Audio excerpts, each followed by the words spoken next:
दर्शन की बेला ये मौसम रास रचाने। कोई भी कार्य हम करें, कोई भी काम, तो हम क्यों करना चाह रहे हैं, कैसा वो काम है, उसके कितने फ़ायदे हैं, कितने नुकसान हैं, उसका मकसद क्या है, उसका उद्देश्य क्या है, इसकी सटीक से समझ तो होनी चाहिए ना भाई। अब एक मानवीय मनोवृत्ति होती है, उसके पीछे अहंकार होता है। अहंकार आज के इस समय में बहुतायत को लेके और भीड़ को लेके बड़ा तृप्त होता है कि कितने लोग उस मत को मानते हैं जिस मत को वो मानता है। हालांकि ये तो अनादि अनंत से ऐसे ही चलता आ रहा है। मनुष्य अपने अपने अहंकार को बढ़ाने के लिए पता नहीं कौन कौन से डींगे हाथता रहता है। ओशो अपने आसपास कभी भीड़ नहीं चाहते, तो कोई भीड़ का कोई मतलब ही नहीं। वो जो कह रहे थे, वो जिस साधना की बात कर रहे थे, वो जिस रूपांतरण की बात कर रहे थे, जिस ध्यान की बात कर रहे थे, वो तो निश्चित ही चुनिंदा लोगों के लिए बात थी। और चुनिंदा लोग ही हमेशा से उस राह पे चलते हैं, भीड़ तो कभी भी उस राह पे नहीं चलती। तो ओशो ने अपने आसपास भीड़ इकट्ठी नहीं होने दी। समय समय पे जैसे ही देखते कि भीड़, तो वो एक झटका मारते हुए भीड़ भाग जाती, लेकिन जो साधक होते, जो प्यासे होते, उनके पास रह जाते। लेकिन जो पीछे चलने वाले हैं, उनके तो अपने सब हिसाब किताब है। उनको बड़ा मजा आता है कि कितने लोग मानते हैं, कितना होता है, क्या होता है, हर चीज की चीज। जैसे कि ये शिविर लगाते तो हमारे यहाँ 200 आए, हमारे यहाँ 300 आए, हमारे यहाँ 500 आए, हमारे यहाँ 100 आए, 50 लोगों ने संन्यास लिया, इसकी गणना होती है। मैंने शिविर लिया, मेरे शिविर में इतने आए, उसके शिविर में उतने आए, ये सारी चीजें भीड़ से उनके आकलन होते रहते हैं। अब भीड़ तो ओशो को कभी भी पसंद नहीं थी, भीड़ तो ओशो चाहते भी नहीं थे, लेकिन सुने कौन? तो ये जो शिविर के आयोजक होते हैं, सामान्यतया इसी मनोवृत्ति से आते हैं कि कितनी भीड़ इकट्ठी कर ली जाए। तो भीड़ इकट्ठी करने के लिए फिर वो सब तरीके के तांत्रम करते हैं। जी, इस स्थल का भ्रमण कराएंगे, इस तरीके से नाव में वहां लेके जाएंगे, ऐसी ये पुरानी जगह जहाँ पे ऐसा ऐसा हुआ था वहां हम तुम्हें लेके जाएंगे, और तुम्हें बैंकॉक लेके जाएंगे, तुम्हें दुबई लेके जाएंगे, तुम्हें ये कराएंगे, तुम्हें बुर्ज खलीफा घुमा। ये सब भीड़ इकट्ठी करने के चोचले हैं। साधना से और ओशो से कोई संबंध इन बातों का नहीं है। घूमना फिरना चाहिए लोगों को, जिसको जो करना है करे, ट्रेवल टूर बनाए, ले जाए, उसमें कोई दिक्कत नहीं। लेकिन तुम ध्यान से उसको क्यों जोड़ रहे हो, ओशो से उसको क्यों जोड़ रहे हो? ओशो ने कभी भी जब वो भारत भ्रमण करते थे और विभिन्न जगहों पे वो शिविर लगाते थे, तो क्या इस तरीके के वो किए गए कि जी वहाँ पे ऐसा वो कुछ है, वहाँ पे ऐसा पुरातन जगह पे जहाँ पे मैं करने वाला हूँ, ऐसा कुछ भी नहीं होता था। ऐसी चीज़ की कोई ज़रूरत भी नहीं पड़ती थी। लेकिन आज के जो आयोजक हैं, वो इस मानसिकता से ग्रस्त है। तो वो भीड़ इकट्ठी करने के लिए पैम्पलेट बनाएंगे, विज्ञापन देंगे, यहाँ करेंगे, सोशल साइट्स पे भेजेंगे, व्हाट्सएप पे भेजेंगे, हो जी हमारे यहाँ आइए जी, 500 रुपये लेंगे जी और पता नहीं क्या क्या। और चूंकि विज्ञापनों में सामान्यतः ये माना जाता है, ये मानवीय वृत्ति है कि पुरुष स्त्री में आकर्षित होता है, और स्त्रियों की तरफ जहाँ स्त्रियाँ होती वहाँ जाना पसंद करती है। ये एक विज्ञापन की थ्योरी होती है। तो इसमें ये भी दे डाले जाते हैं, कितने ऐसे नाम आ जाते हैं, और जी ये भी आ रही हैं, ये संचालन करेंगी, ये वैसा करेंगे, जो भी कुछ। कितने ही ऐसे लोभ लुभावन, हो जी होली महोत्सव होगा जी, ओशो के रंग ऐसे उड़ेंगे जी, दाल बाटी बनाएंगे जी। अब ये ओशो को क्यों खींच रहे हो इस सब में यार? ओशो एक मानवता के लिए परम शिखर से संभावनाओं को ललकारते हैं। हमें वहां तक जाना है, ओशो वहां हमें शिखरों से पुकार रहे हैं, और वहां तक कैसे पहुंचा जाए उसके वो साधना बता रहे, ध्यान बता रहे, रास्ते बता रहे, संदेश बता रहे। लेकिन वो तो करना नहीं है। ये जो देवदत्ते हैं, लट्ठ भारती हैं, रिंग मास्टर है, और ये जो पता नहीं कौन से एक से एक आयोजक हैं, जो टूर एजेंसियां चला रहे, वो सब ने पकड़ के ओशो को अपने नीचे गंदी घाटी में खींच लाया। अब मैं जब कभी कभी काफ़ी सारे बुद्धिजीवियों को सुनता हूँ या फिल्मों के लोगों से सुनता हूँ या लेखकों कवियों को या कईयों को सुनता हूँ, तो स्वीकारते हैं कि वो ओशो को पढ़ते हैं या ओशो ने उनके जीवन में कितना काम किया, मदद की। लेकिन क्या इनमें से एक भी व्यक्ति किसी ये इन कथित शिविरों में जाता है? एक उदाहरण मुझे कोई दे दे, कौन जाएगा इन होए जुबले पेन के उछलने वालों के पास? लेकिन ये जो आयोजक है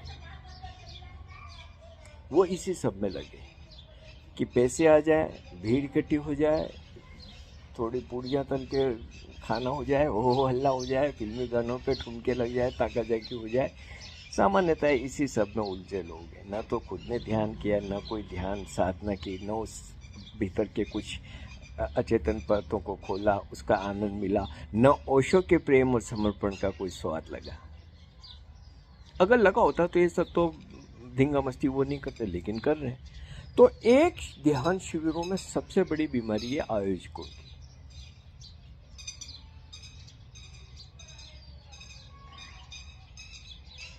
और मैं जब देखता हूँ तो सामान्यतः ये आयोजक मुझे तो पता नहीं क्या लगता है भैया, अरे भाई ठीक है, तुम कोई चीज़ों का आयोजन करने में एक्सपर्ट हो तो पार्टियां करो, घूमो फिरो, जो भी तय करना चाहिए, उसमें कोई बुराई नहीं। लेकिन ओशो को, ध्यान को उससे दूर रखो। ओशो ध्यान शिविर के नाम से ये ओछापन नहीं किया जाना चाहिए। और ये सामान्यतः देखने में आता है। अब दूसरा नंबर आता है संचालक का।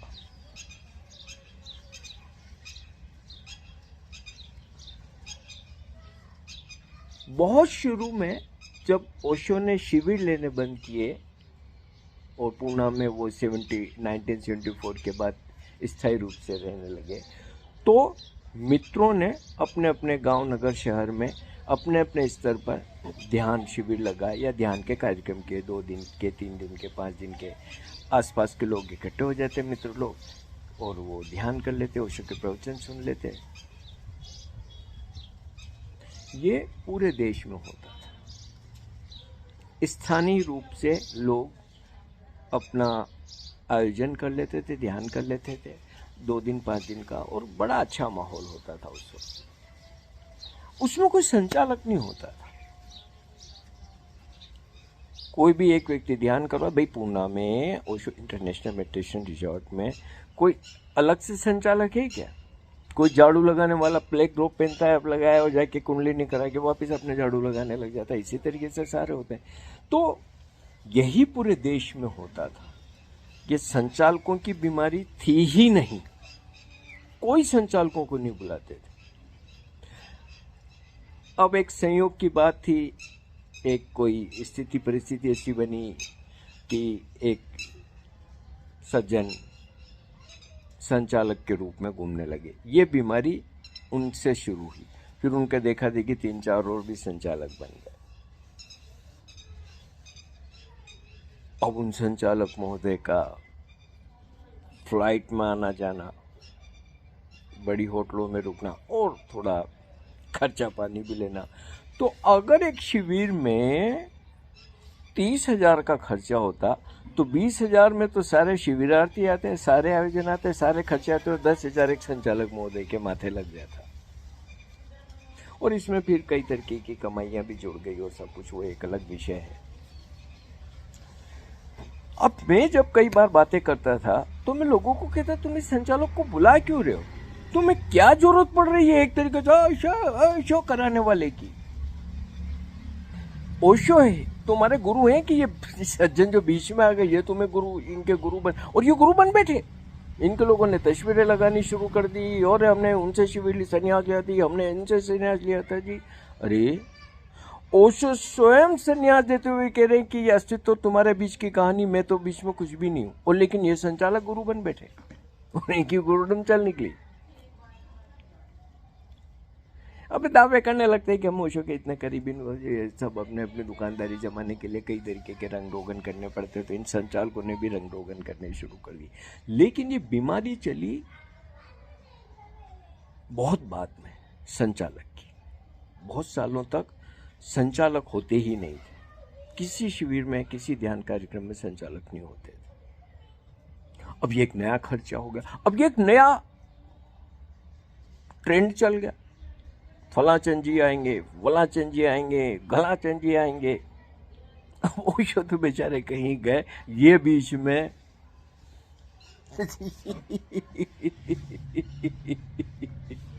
दाढ़ियां बाल बढ़ा ली, महिलाएं हुई तो कुछ और दिखा दिया कर लिया। अब इसमें न तो ओशो से कोई लेना देना है, न ध्यान से किसी तरीके की कोई रुचि है, प्यास है, न अध्यात्म का कोई स्वाद है।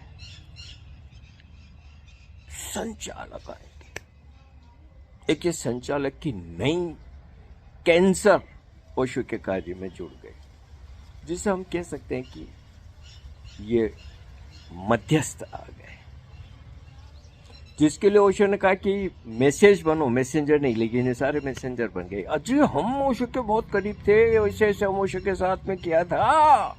अब ओशो तो कोई बात पहुंचानी तो हमें बैठाओ कुर्सी पे। अब उनकी कुर्सियां लगने लगी। मैं बताऊं कि मुझे कोई बता दे कि करीब करीब 88 तक कहीं कुर्सी लगती थी क्या? किसी कुर्सी पे कोई बैठता था? ये 88 के बाद बीमारी चली, किसी की कुर्सी लगने लगी और उस पर वो बैठने लगा। उसी के साथ में वो सन्यास, अब वो सन्यास की नौटंकी शुरू हुई। हाथ रगड़ रहे हैं, पैर रगड़ रहे हैं, मुंह रगड़ रहे हैं, सिर रगड़ रहे हैं, जनानियां इधर उधर बैठी है, वो इधर उधर धक्के दे रही है। वो मुझे आज तक भी पता नहीं चलता है कि जिसे सब क्या करती है। वो कोई चल रही हो। अब ये जैसे बड़ी उनकी कुंडली जाग रही है और पता नहीं क्या क्या हो रहा है। तो ये संचालक के साथ में एक ही नई बीमारी। अब शिविरों में तुम देखो, वो संचालक महोदय का अपना ही जलवा, उनके आगे पीछे कैसे लोग, सब लोग बैठे हैं, वो ध्यान के ठीक पहले आएंगे और ओशो ओशो ओशो, फिर कुर्सी पे विराजमान हो जाएंगे, फिर प्रवचन देंगे ओशो स्टाइल में शी करके, वो उसी तरीके से माइक लगाया जाएगा। तो ये एक संचालक की बीमारी। अब इसके पीछे का एक राज है जो मुझे पता है अच्छे से, पर नहीं कहूँगा मैं कि ये क्यों शुरू हुआ था। मुझे पता है, पर अब क्या है कि वो व्यक्ति भी चला गया और सब कुछ चला गया, तो अब उस बात को मैं नहीं कहूँगा। लेकिन ये कहूँगा कि एक दुर्घटना थी, सिर्फ एक एक्सीडेंटल चीज़ थी कि संचालक जैसी एक नई बीमारी शुरू हुई, बहुत बड़ी बीमारी। ये जो आज कई तरीके की बेवकूफियां चल रही, उसमें संचालकों का बड़ा हाथ, अनेकों का। कोई ओशो की समझ नहीं है, कोई ध्यान की समझ नहीं है, कोई उस ओशो के कार्य की जो डेप्थ होती है उसका कुछ अता पता है। जिसको देखो वही संचालक बन रहे, कुर्सियों पे बैठ रहे, मालाओं को ऐसे उधर लटका रहे हैं, छलका रहे, ऊर्जाएं दे रहे। खुद की ऊर्जा का तो पता ही नहीं चल रहा, लोगों की ऊर्जाएं पता लगाते फिर है। अरे जी तुम्हारे गले में ऊर्जा अटक रही है, तेरी ऊर्जा निकालने पहले दूसरों की गले में कहां से निकालेगी, उसकी जहां अटकी रटके रहने दे। लेकिन परम मूर्खता चली संचालकों की। शुरू के सालों में मैंने जो आयोजक देखे थे और जिन कार्यक्रमों में मेरा जाना हुआ अलग अलग शहरों में, बहुत अच्छे और प्यारे लोग थे और बड़ा भाव से और प्रेम से आयोजन करते थे। कोई गुरुडम नहीं होती थी, कोई उसमें छोटा बड़ा नहीं होता था, सब मिल बैठ के ध्यान करते थे, प्रवचन सुनते थे, कीर्तन करते थे और खाना भी बना लेते थे। मिलके सन्यासी खा भी लेते थे। मैंने 200 300 सन्यासियों का ऐसा शिविर देखा जिसमें मिलके खाना बना रहे। और ऐसे शिविर हो जाते तो उसमें नाम मात्र का खर्चा आता था। अनेक बार तो शिविरों में पैसे ही नहीं लगते थे, आयोजक ही अपने थोड़े बहुत पैसे की व्यवस्था करके और कर लेते थे, या फिर मित्र लोग सहयोग कर देते थे। किसी पे हार्ड एंड फास्ट कुछ भी नहीं होता था।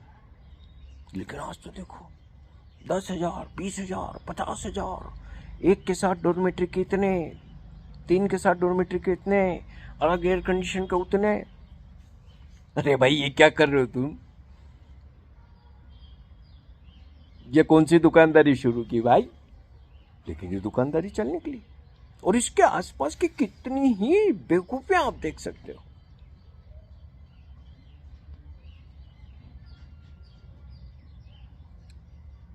तो आयोजक गड़बड़ हुए, संचालक गड़बड़ हुए, और आयोजक और संचालकों की आपस में एक अजीब सी स्थिति बनी। आयोजकों के और संचालकों के रिश्ते होते हैं, कुछ संचालकों के कुछ आयोजक फिक्स होते हैं, वो एक दूसरे को बुलाते रहते, अवसर देते रहते मजा बनाने का। तो आयोजक गड़बड़ हुए, संचालक पूरी तरीके से गड़बड़ हुए। अब जब आयोजक और संचालक की गड़बड़ हो गई तो उसी तरीके की भीड़ इकट्ठी होने लग गई। अब भीड़ में ही रुचि अगर है तो भीड़ तो तुम्हें समझदारों की मिलेगी नहीं। समझदार तो कोई उस भीड़ में जाएगा भी नहीं, कतई नहीं जाएगा। जो ओशो का शिष्य है, जो ओशो को प्रेम करता है, जो ओशो के मैसेज को जीता है, वो ऐसी जगह कहाँ जाएगा जहाँ पे कोई सज्जन जी कुर्सी पे बैठे हुए हैं, उनके लोग चरणों में लौटायमान हो रहे हैं, वो जनानियों को बिठा के इधर से उधर धक्के देते फिर रहे हैं, ओशो ओशो कर रहे हैं और पता नहीं क्या क्या। और ये देख के तो किसी का भी वोमिट हो जाएगी यार। मुझे हो जाती है मैं जब देखता हूँ नटपुंजो टटपुंजो कुर्सियों पर बैठ के ये सब करते हुए। तो नहीं जाता कोई भी ओशो का प्यारा शिष्य, जो ओशो के स्वाद में जिया हुआ सन्यासी, नहीं जाएगा। और मैंने ऐसा हुआ, मैंने कुछ एक जगह पे पूछा भी, जब मैं पुणे से सब चीजें करता था, तो कि तुम्हारे गुरु ओशो हैं कि ये सज्जन है?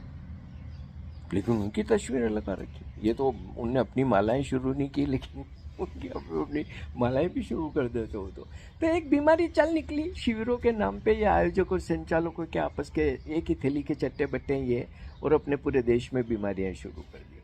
अब ध्यान में तो किसको रुचि है, तो फिल्मी गानों पे ठुमके लगाने तो आ जाते हैं थोड़े बहुत लोग, और फिर कहीं इधर उधर जाना आना होता है, पहाड़ियों पे जा रहे हैं, नदी पे जा रहे हैं, समुद्र में जा रहे हैं, बुर्ज खलीफा में जा रहे हैं, यहाँ जा रहे हैं, वहाँ जा रहे हैं, तो उस तरीके के रुचि रखने वाले लोग हो जाते हैं। चलो भाई चलो, ओशो ओशो भी हो जाएगा, ताकाजाकी भी हो जाएगी, और थोड़ी घूमना फिरना भी हो जाएगा। तो ओशो को एक बेहद निम्न स्तर पे लाने में ये आयोजक संचालक का जो घालमेल है,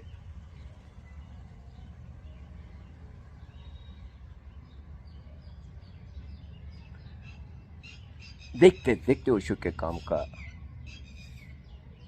सफाया कर दिया। हाथ जोड़ के विनती है भाई, ध्यान करो, ओशो को पढ़ो, कुछ मूत्र इकट्ठे हो जाओ, आनंद मनाओ, उत्सव मनाओ, कीर्तन मनाओ, मिल बैठ के खा पी लो। ये संचालक आयोजक और ये बीमारी हटाओ। ये तो ओशो के काम में कोई अर्थ ही नहीं रखते हैं। बंद करिए ओशो के नाम से इस परम मूर्खता को। हमारे चैनल को सब्सक्राइब करिए, लाइक करिए, शेयर करिए, इस आवाज को, इस बात को बहुत लोगों तक जाने दीजिए। और आर्थिक मदद कर सकते तो बहुत बढ़िया होगा। बहुत उम्र हो गई, बहुत मुश्किल से चीजें कर पा रहा हूँ। पर हाँ, शिविर की मूर्ता बंद होनी चाहिए। अभी इस सीरीज में और भी बहुत सारे वीडियो में लेके आने वाला हूँ, जिसमें मैं कई आयाम से इस बीमारी को और इसकी रुग्णता को और इसकी कोड को खोल के रखूँगा। कोई ज़रूरत नहीं है इस तरीके की चीज़ों के लिए, और ओशो ने कभी भी ऐसी चीज़ें नहीं चाहिए उनके नाम से। तुम्हारे दर्शन की बेला, ये मौसम रास रचाने का